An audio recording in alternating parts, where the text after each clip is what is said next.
हमारी विविधता ही हमारी ताकत। जब हम एकजुट होकर के चलते हैं तो दुनिया की कोई भी ताकत हो हमें हिला नहीं सकती। हमें अपने मूल्यों को समझकर अपने अधिकारों के लिए आवाज उठानी चाहिए। साथ मिलकर हम हर चुनौतियों का सामना कर सकते। कोई भी एज के लोग हो, उसने सभी के दिलों पर अपना राज जमा रखा है। तो चलिए जानते हैं अमूल का इतिहास क्या है।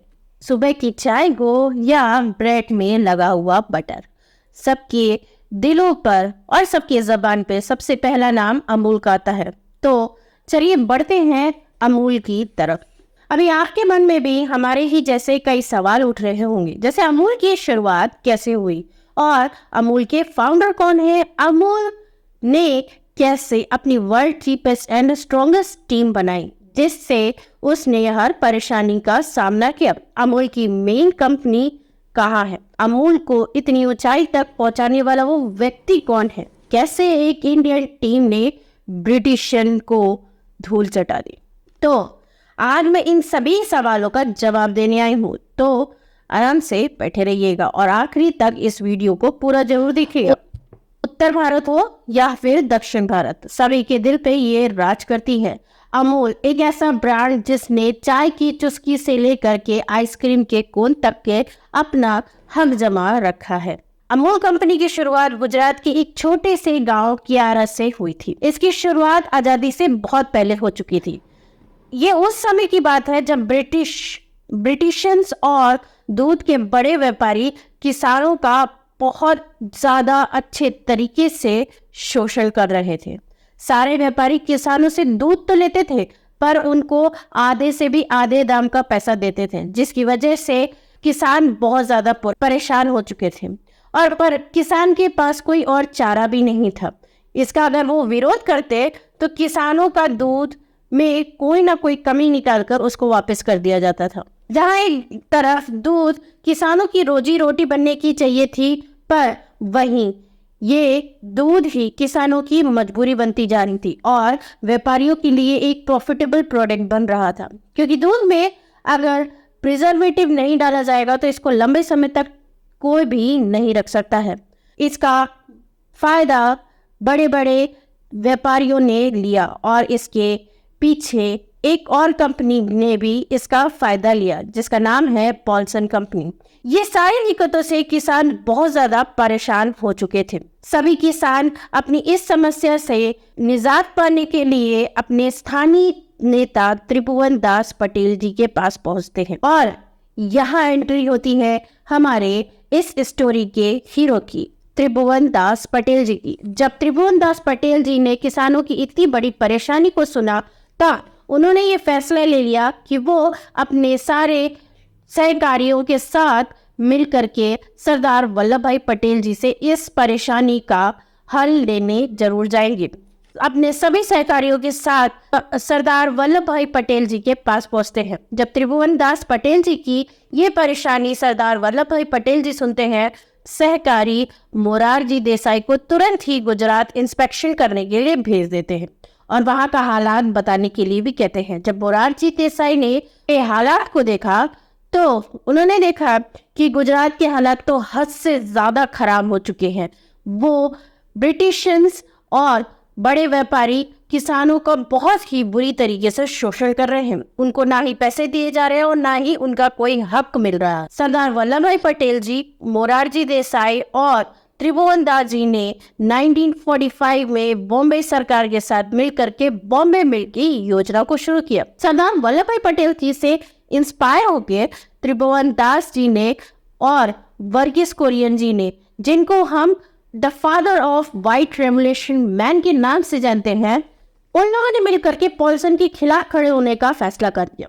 अब मार्केट में और वो एक बड़े कॉम्पिटिटर के तरीके से खड़े हो गए और एक कोऑपरेटिव सोसाइटी बना लिया जिसमें उन्होंने फार्मर्स को सबसे पहला स्थान दिया, जिसमें सभी फार्मर्स ने भी अपना पूरा योगदान दिया। 14 दिसंबर में 1946 में वो सरकारी सोसाइटी के तौर पे इसका रजिस्ट्रेशन हुआ और गुजरात के 11 हर गांव में एक सोसाइटी खड़ी की, जिसे हम 11 district cooperative milk producer union limited के नाम से भी जानते हैं, और तो हम लोग उसे KDCMPUL के नाम से भी जानते हैं। और इसका एक दूसरा नाम भी है जिसे हम लोग मिल्क प्रोड्यूसर के नाम से भी जानते हैं, जिससे फार्मर अपनी आजादी से और अपनी संतुष्टि से मिल्क को प्रोसेस कर सके और डिस्ट्रीब्यूट भी कर सके, कि यही फार्मर्स पॉल्सन पर डिपेंड ना हो सके। धीमे धीमे ये रेवोल्यूशन इतना ज्यादा बढ़ चुका था कि फार्मर ने पॉल्सन कंपनी को मिल्क देने से सख्त मना कर दिया था। मिल्क ना मिलने की वजह से पॉल्सन डूबने की कगार में आ चुकी। इस प्रॉब्लम को देखते हुए ब्रिटिशर्स ने एक फैसला लिया। उन्होंने ये कहा कि फार्मर से वो मिलकर के बात करेंगे, पर फार्मर्स ने पहले ही सख्त मना कर चुका था, जिसमें फार्मर्स की जीत होती है। देश को दूध उत्पादन में आत्मनिर्भर करने के साथ ही किसानों की दशा सुधारने के लिए वर्गीस कुरियन ने अपनी पूरी कोशिश की। जब इसकी शुरुआत हुई तो उसके कुछ समय बाद ही इनको भारत के मिल्कमैन के नाम से भी नवाजा किया। और एक समय ऐसा भी आया कि भारत में अचानक से दूध की कमी हो गई। त्रिभुवनदास पटेल जी के साथ मिल करके खेड़ा जिला के सहकारी समिति में इन्होंने इसकी शुरुआत की। 1949 में उन्होंने गुजरात के 2 गांवों को सदस्य बनाया और इसके बाद शुरुआत की डेयरी संघ की। और मिस्टर वर्गीस कुरियन जी ही एकमात्र एक ऐसे आदमी थे जिन्होंने भैंस के दूध से मिल्क पाउडर को बनाया। फिर वर्गीस कुरियन जी ने अमूल बटर की शुरुआत की। 1956 में पॉल्सन और कई ब्रांड अमूल को टक्कर देने के लिए ऑलरेडी खड़ी थी। पॉल्सन कंपनी एक ऐसा बड़ा ब्रांड थी जो उस समय अमूल को बहुत ज्यादा टक्कर दे रही थी, क्योंकि उस समय पॉल्सन का बटर बहुत ज्यादा फेमस था, क्योंकि पॉल्सन उस समय बहुत ही अलग तरीके का बटर बनाती थी। पॉल्सन अपने बटर में एक क्रीमी टेक्सचर देती थी और साथ ही नमकीन स्वाद भी देती थी। और वहीं अमूल का बटर एकदम सफेद कलर का था और वो भी बेस्वाद था, जिसकी वजह से अमूल के बटर को किसी ने भी नहीं पसंद किया। ये चीज वर्गीस कुरियन जी ने देखी। अब जब वर्गीस कुरियन ने इस चीज को देखा तो उन्होंने फैसला लिया कि इस प्रोसेस को पूरी तरीके से बदलेंगे। तब उन्होंने बटर को एक नए तरीके बनाना चालू किया। फिर अमूल बटर में भी एक येलोइश टेक्सचर आया, एक नमकीन स्वाद भी आया। फिर आता है अमूल को प्रमोट करने का फैसला।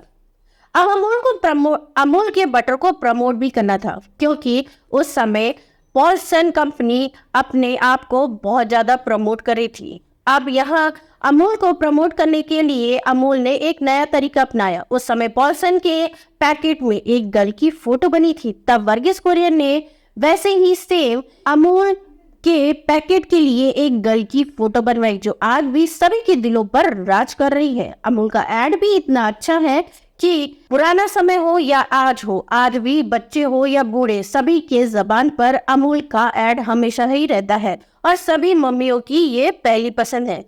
सभी महिलाओं के दिलों पर ये राज करती है और हर किसी के किचन पे इसका कोई ना कोई प्रोडक्ट जरूर है। और इस तरीके से अमूल के गर्ल की डिमांड बढ़ गई और अमूल के प्रोडक्ट की भी डिमांड बढ़ गई। अमूल की गर्ल सबको पसंद आने लगी और उस समय का एक फेमस एड बहुत ज्यादा ट्रेंडिंग कर रहा था, अमूल का अटली बटली डिलीशियस। इसी अटली बटली डिलीशियस ने अमूल को एक गिनीज वर्ल्ड रिकॉर्ड दिलाया और पूरे इंडिया में एक अमूल ही एक ऐसा ब्रांड है जिसने आज तक के कोई भी एक्टर को अपने प्रोडक्ट के प्रमोशन के लिए आज तक शामिल नहीं किया।